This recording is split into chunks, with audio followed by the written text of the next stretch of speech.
বলেন। আমার এক ভাই খান জাহান আলী মাজারের কিছু একটা বলবে।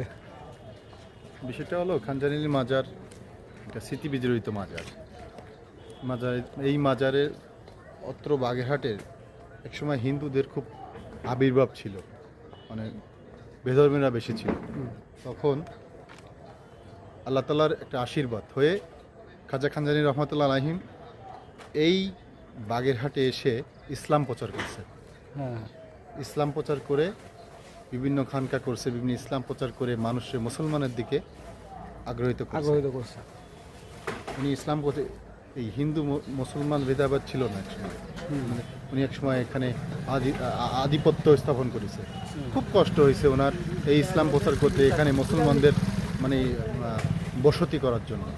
উনি আল্লাহ তাআলার রহমতে উনি এইখানে মাজার